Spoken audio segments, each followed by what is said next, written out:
Bismillahirrahmanirrahim. Tapi untuk menselaraskan daripada apa yang sama Ustaz Fauzi, ini bagaimana kita melaksanakan perintah Allah saat ini.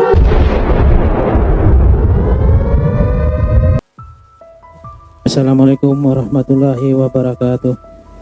Assalamualaikum warahmatullahi wabarakatuh. Izin bertanya, Syekh. Ketika petunjuk datang, terkadang dalam petunjuk datang, hidayah datang itu untuk kita, terkadang ada yang mengikuti dalam arti ini mau, contohnya mau ke majelis. Ketika petunjuk itu datang, kenapa kita itu selalu berperang dalam hal yang melawan setan yang kita tidak pernah lihat, selalu menghalangi kita. Nah, ini mohon penjelasannya dengan surat Al-Kahfi 55. Terima kasih. Wassalamualaikum warahmatullahi wabarakatuh. Waalaikumsalam warahmatullahi wabarakatuh. Baik, kita baca dulu surat Kahfi, Al-Kahfi ayat 55. Selanjutnya buka surah Al-Kahfi, surah ke-18 ayat 55.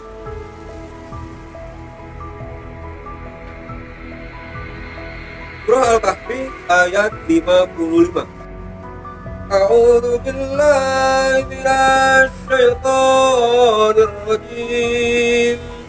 Bismillahirrahmanirrahim. Wa ma mana'an nas an yu'minu idh ja'ahumul huda wa yastaghfiru rabbahum illa an ta'tiyahum sunnatul awwalin illa an ta'tiyahum sunnatul awwalin aw ya'tiyahumul 'adzabu qubla. Sadaqallahul 'azim. Allahumma arhamna bil Qur'an. Artinya, dan tidak ada sesuatu pun yang menghalangi manusia untuk beriman ketika petunjuk telah datang kepada mereka dan memohon ampunan kepada Tuhannya, kecuali keinginan nanti datangnya hukuman Allah yang telah berlaku pada umat yang terdahulu, atau datangnya azab atas mereka dengan nyata. Allah. Jika manusia bertakwa kepada Allah, maka Allah akan memberikan pengajaran kepadanya.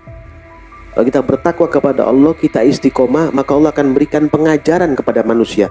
Buka surat Al-Baqarah ayat 282, itu di bait paling bawah, ya, karena firmannya panjang, di akhir penggal saja paling bawah. Itu sampaikan Allah SWT. Allah berfirman, a'udzubillahi minasyaitonir rajim, wattaqullaha wa yu'allimukumullah wallahu bikulli syai'in alim. Ya, laksana itu. Bertakwalah kepada Allah, Allah memberikan pengajaran kepadamu, dan Allah Maha mengetahui segala sesuatu. Allah akan berikan pengajaran kepada siapa? Kepada orang-orang yang istiqomah. Istiqomahkan dulu sehingga petunjuk itu langsam datangnya. Dia akan memperbaiki hati dan akal pikiranmu sehingga kehidupanmu itu ditata. Kalau kehidupanmu baik tanpa kerusakan, maka insya Allah akhiratmu tanpa kerusakan. Kalau terus bertahap seperti itu, bertahap dan bertahan seperti itu, semua perlu tahapan. Ya, supaya bertahan perlu tahapan, ada peningkatan sedikit demi sedikit dalam apa? Riyadhah, mendekatkan diri kepada Allah. Jangan tinggalkan majelis yang penuh rahmat, jangan tinggalkan kebersamaan dengan orang-orang soleh, jangan, itu keliru. Kalau seperti itu maka syaitan kembali datang.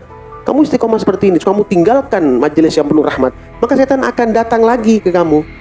Ya, begitu berkah itu mengurang dan hilang, dia datang lagi dan dia masuk lagi dalam diri kita, mempengaruhi kita, menyeret kita menuju kesesatan. Pada akhirnya nanti dia mengatakan, saya tidak tahu, saya tidak ikut-ikut, saya hanya bisikan dan mereka yang mau. Maka silakan bertanggung jawab sendiri kepada Allah. Dari dulu aku tidak mengajakmu untuk menyembah aku, katanya. Padahal dia telah membisikkan itu. Setan itu pengkhianat manusia. Kayak gitu, oh, dengerin. Masa mau kita dengerin? Ya, kenapa harus mendengarkan hal yang seperti itu? Gitu ya. Nah, di Kahfi tadi 55 itu disampaikan wa ma mana'an nasa ay yu'minu idza ja'ahumul huda wa yastaghfiru rabbahum, dan tidak ada satupun yang menghalangi manusia untuk beriman ketika petunjuk telah datang kepada mereka dan memohon ampunan kepada Tuhannya. Ini ya, ini pun dipahami ya. Maka dengan istiqomah tadi beramal soleh iringi dengan taubat. Nah, taubat ini akan menetapkan kita dalam petunjuk dan hidayah Allah Subhanahu wa taala. Ini pahami ya.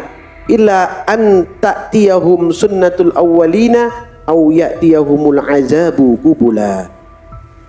Kecuali keinginan menanti datangnya hukum Allah yang telah berlaku pada umat terdahulu atau datangnya azab atas mereka dengan nyata. Kau tidak kembali kepada Allah padahal hidayah sudah turun kepada mereka, maka dia menunggu azab. Sama dengan itu di dunia dan lebih berat di akhirat nanti. Tadi di Hud ayat 20 dan sampai ayat 22 Al-Fakir sudah bacakan kepada kita semua di awal itu hasanah tadi ya.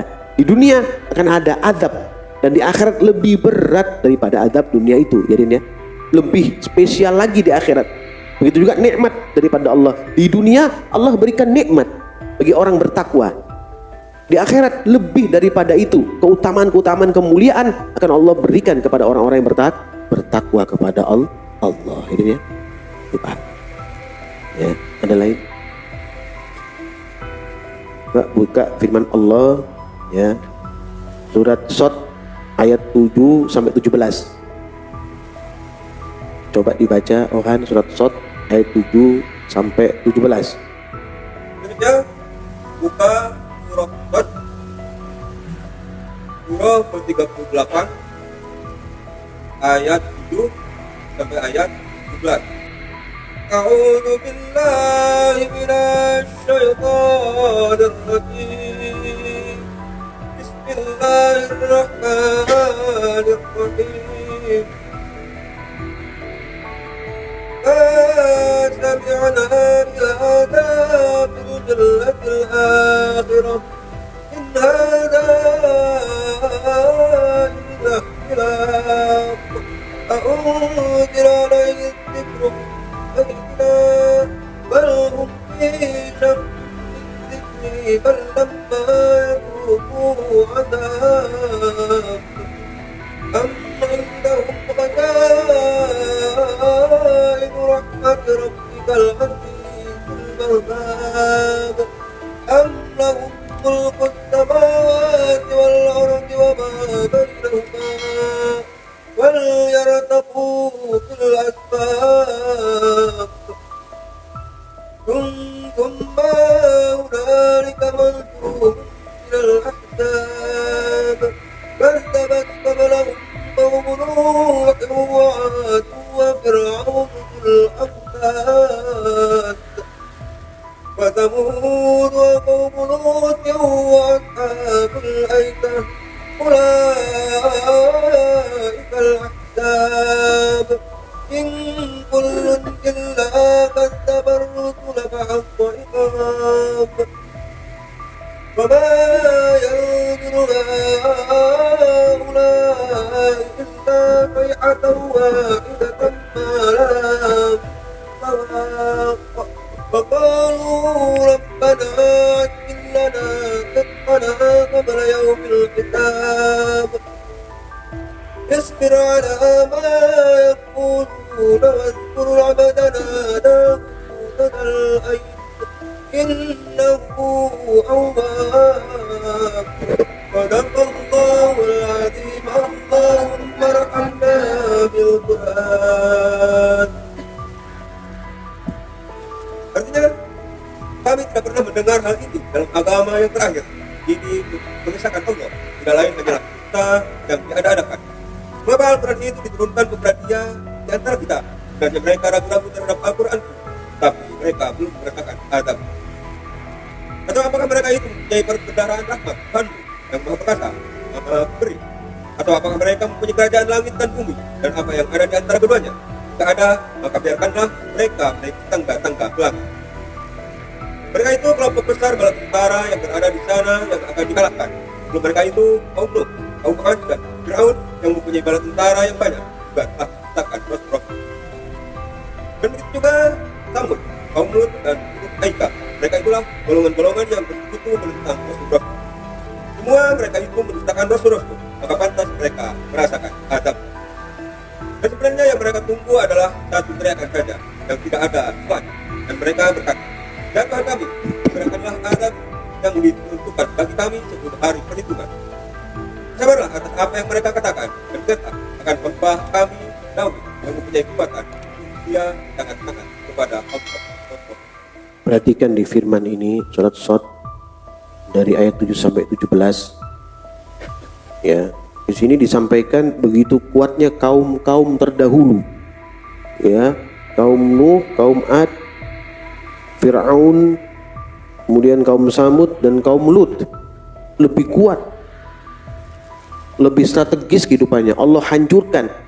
Ya, sampaikan di sini pantas hukumannya. Fakta iqab, pantas mendapatkan hukuman mereka. Loh, kita kok sombong gitu maksudnya. Jangan jadi orang yang sombong, kita lebih kecil. Kekayaan kita pun tidak seberapa dibanding umat terdahulu. Kekuatan fisiknya pun kita nggak seberapa. Makanya di situ kita diingatkan, jangan ingkar kepada Allah, jangan berlaku mendustakan ajaran-ajaran Nabi Muhammad SAW. Ikuti perintah Nabi. Kebersamaan ini adalah perintah Nabi Muhammad, maka kita mengikutinya dengan lillahi ta'ala mukhlisin al-huddin, ikhlas dalam menjalankan perintah agama Allah Subhanahu wa ta'ala. Mudah-mudahan Allah selalu merahmati kita dan kebaikan kepada kita, jauhkan kita daripada kesulitan, memudahkan kita dalam segala urusan.